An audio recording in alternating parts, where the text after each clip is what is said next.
I'm mixing the tomato along with the peppers and the onion and garlic that I've already been sauteing. Hey everyone, Karen here. Welcome to KWL Style.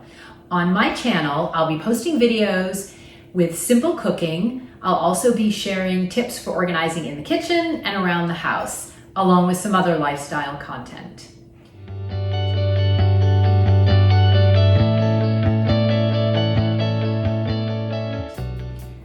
Today, I'm going to make sweet and savory beef. I'll be using a pound of ground beef that I'm going to brown and saute with some onions and garlic and tomatoes and lots of spices. So now I'd love to show you how to make it. First, I'm going to chop an onion, one medium onion. Just want to chop it into small, doesn't have to be diced too small, just chopped into small squares. So I'm going to just slice it up first. I'm actually using a bamboo board, which I like as opposed to wood. It just seems to have a nice smooth surface and easy to wash, and it holds up very well. After I cut slices, I just kind of make some more cuts in it. Everyone's got their own technique for cutting up an onion. I try to get it done quickly so that my eyes don't start going crazy. If you rinse your onion in cold water before you start cutting it, that actually helps to alleviate some of the eye tearing. I'm also going to use several cloves of garlic. I've already peeled my garlic and I am going to chop it.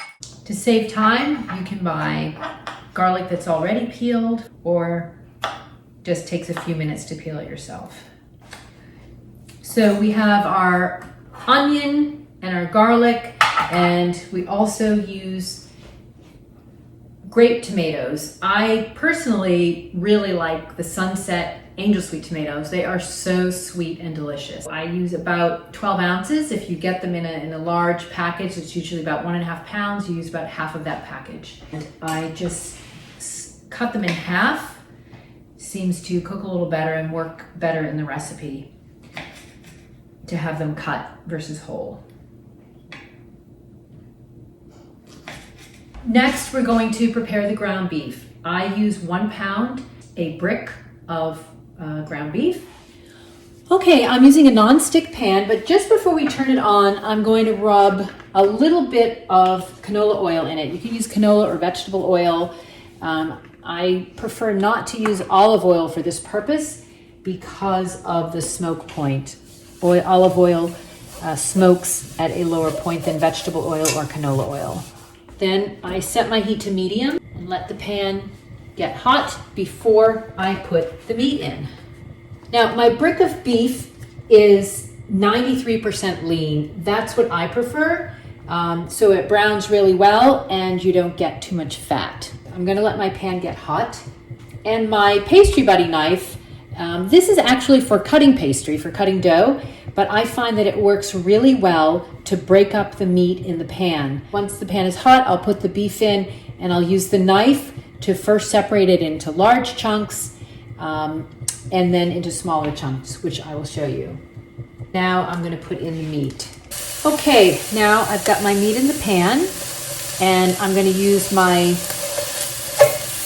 baking buddy knife, separate it into large chunks and let it cook for about 15 minutes. So we're going to let it cook for about 10 minutes or so, and then we'll start to break it up into smaller pieces. Because we're using 93% lean meat, we really don't see fat coming out of this. If you're using a more fatty meat, then you would want to drain off some of the fat before you put in any vegetables. Okay, so we just kind of mix the meat around. The meat cooks for, a total of about 15 minutes, close to 15 minutes. And then you can either take it out, put it aside, or we can just, if you're in a large pan like I have here, and I have this pan, it's a few inches deep and a nice big round pan. So I can push it to the side, and then I will add my onions and my garlic. Okay, so my garlic that I've already chopped, I add that to the pan, and I'm going to put about a tablespoon of olive oil on top of the garlic.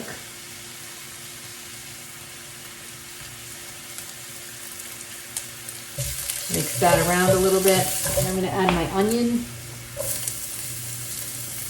I'm going to put my heat down just a little bit lower. Put my heat down to about a medium low. And I'm going to add my seasonings. I'm going to put some onion powder, garlic powder. I use a little bit of chili lime seasoning blend from Trader Joe's. This is a really nice mix with sea salt and a little bit of kick to it. Not too spicy, but definitely provides some flavor. And I add some oregano. Figure probably about a half a teaspoon or so. You can add more or less to your liking. So we saute the garlic and onion until it just starts to get tender. And then I add my tomatoes.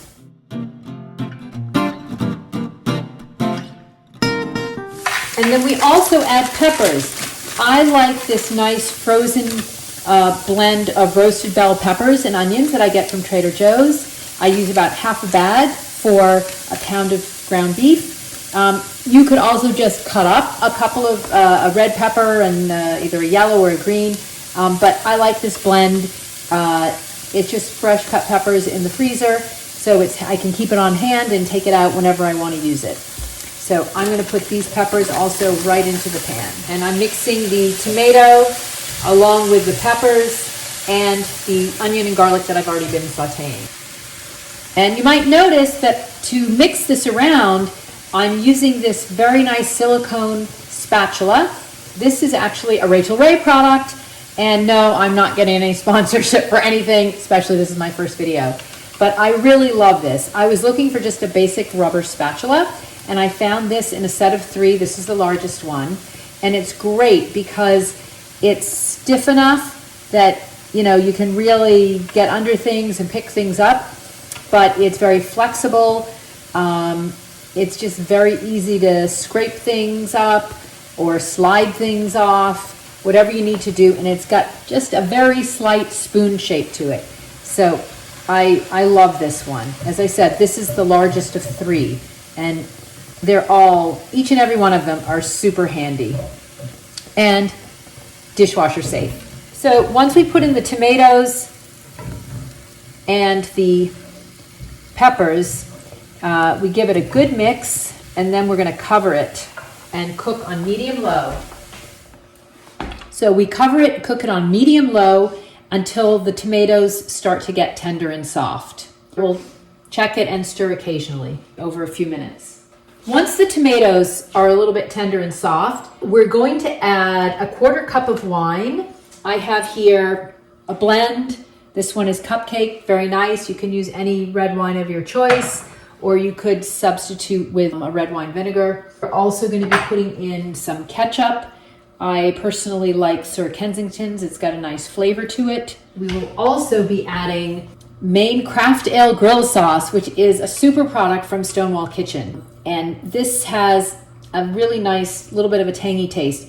If you don't have this or you can't get this, no problem. You can substitute Dijon mustard with some honey.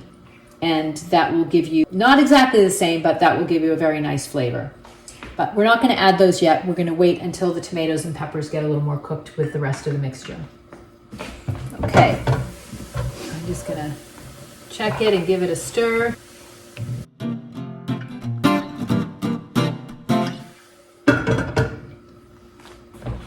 Okay, now that our tomatoes are nice and soft, we're going to add our ketchup, wine, and grill sauce. So you do several squirts of the Kensington or whatever ketchup of your choice, several squirts of ketchup. Then I add a couple of squirts, not quite so much, of the grill sauce. Just adds a little bit more flavor. Again, you could use a mixture of Dijon mustard and honey. And then wine, you could do by sight, but I just measured out a 1/4 cup to give you an idea of the amount. And then I'm going to add some more oregano, generously. Okay, we're going to mix it, and we're going to then bring the heat down to a simmer. Just want to get this mixed very well. Okay, Now I have it mixed well. I've moved it down to a simmer. I'm going to cover it and we're going to leave it on simmer for 20 to 30 minutes. The longer the better. It really helps it absorb all the flavors. Just gets all very nice and tender and very tasty. Okay, so it's been 30 minutes. You can do 20 to 30 minutes. And I'm going to uncover it. I turned off my heat and it's all nice and cooked through, and I can smell all the flavors. And this is all done. So you can top it with shredded cheese if you like. So you can serve it over a bun or rice, or you can have it alone, which is what I'm doing. Just putting it into a bowl, and there you go. And this is my sweet and savory beef. If you liked this video, please give it a thumbs up. Subscribe down below if you'd like to see more content like this. And be sure to hit the bell to turn on post notifications so you can get notified every time I post a new video. My social media links are below. Thanks for watching. See you next time.